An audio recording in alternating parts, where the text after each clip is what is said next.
આજે દુનિયામાં બે પ્રકારના માણસો હોય છે, એક સારા માણસો અને બીજા ખરાબ માણસો. પરંતુ આજે માણસ જે હોય છે તે બહારથી દેખાતો નથી અને જે બહારથી દેખાય છે તે અંદરથી હોતો નથી. એટલા માટે આજના માણસને ઓળખવો એ બહુ જ મુશ્કેલ કામ છે. પરંતુ માણસની કેટલીક એવી આદતો હોય છે જેના વડે આપણે માણસને ઓળખી શકીએ કે આ માણસ સારો છે કે ખરાબ. તો આજે આપણે ખરાબ માણસો કેવા હોય છે, તેમની કેવી આદતો હોય છે તે જાણવાનો પ્રયત્ન કરીશું. ખરાબ માણસો મતલબી હોય છે, એટલે કે તેમનો મતલબ પૂરો થઈ જતા તે તમારો હાલ પણ પૂછતા નથી. પરંતુ જ્યારે એમને આપણાથી મતલબ હોય છે ત્યારે તે આપણી સાથે જ રહે છે, આપણી પ્રશંસા કરે છે, અને જ્યારે તેમનો મતલબ પૂરો થઈ જાય છે ત્યારે તે આપણને છોડી દે છે. એટલે કે આવા ખરાબ અને મતલબી માણસો આપણી સાથે આપણા હાલાત જોઈને, આપણી પરિસ્થિતિને જોઈને આપણી સાથે રહેતા હોય છે. એટલે કે આવા માણસોને આપણાથી કોઈ મતલબ હોતો નથી.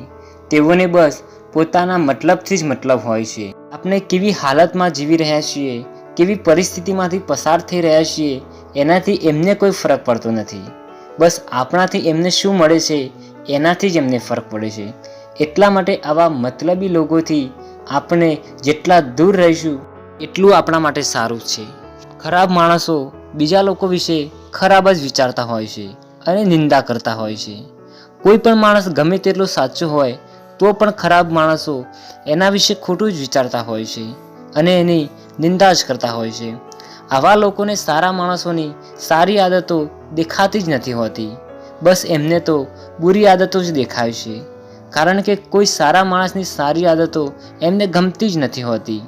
એટલા માટે આવા લોકો હંમેશા સારા માણસોની નિંદા જ કરતા હોય છે, તેમના વિશે ગલત જ વિચારતા હોય છે અને બીજા લોકોને પણ કહે છે કે આ માણસ ગલત છે. ખરાબ માણસો બીજા માણસોને નીચા દેખાડવાનો પ્રયત્ન કરે છે. એટલે કે ખરાબ માણસો હંમેશા પોતાના પદનો, પોતાની તાકાતનો, પોતાના ધનનો ઉપયોગ બીજા માણસોને નીચા દેખાડવામાં, બીજા માણસોનું અપમાન કરવામાં કરે છે. એટલે કે તે પોતાનો સમય બીજા લોકોને નીચા દેખાડવામાં બરબાદ કરે છે. આવા માણસો પોતાના સમયની સાથે સાથે પોતાનું ધન, પોતાની ઇજ્જત પણ દાવ પર લગાવે છે. પરંતુ એક વાત હંમેશા યાદ રાખવી કે જ્યારે પણ તમે કોઈ વ્યક્તિનું અપમાન કરો છો ત્યારે તમે પોતાની જ ઇજ્જત કમ કરતા હોવ છો. ખરાબ માણસો હંમેશા દેખાડો જ કરે છે. તેઓ જે નથી છતાં પણ તે છે તેવો દેખાડો કરે છે. આવા માણસો મોટી મોટી વાતો કરીને બીજા લોકોને પોતાની તરફ આકર્ષિત કરે છે. આવા લોકો હર વાતને ઘુમા ફેરવીને બોલે છે, જેથી નિર્દોષ લોકો તેમની વાતમાં આવી જાય છે. આવા લોકો પોતાની સચ્ચાઈ છુપાવીને જૂઠથી સત્યને જીતવા માંગે છે, પરંતુ સત્ય કદી છુપાવી શકાતું નથી એ વાત તે ભૂલી જાય છે. અને જ્યારે તેમની સચ્ચાઈ બધાની સામે આવે છે ત્યારે તે કોઈને મોઢું બતાવવાને લાયક રહેતા નથી. ખરાબ માણસો પોતાને સાચા સાબિત કરવાની કોશિશ કરે છે.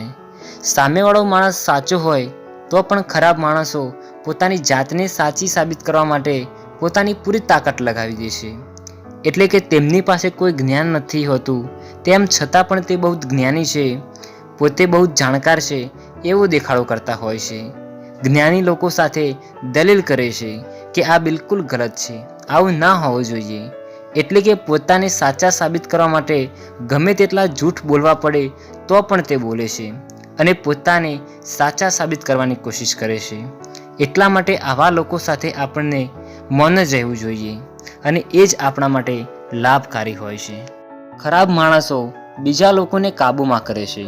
એટલે કે ખરાબ માણસો હંમેશા બીજા માણસોને કાબૂમાં કરવાની કોશિશ કરતા હોય છે. એટલે કે બીજા લોકો પણ પોતે જે કરે છે એ રીતે જીવન જીવે એવી પ્રેરણા આપે છે.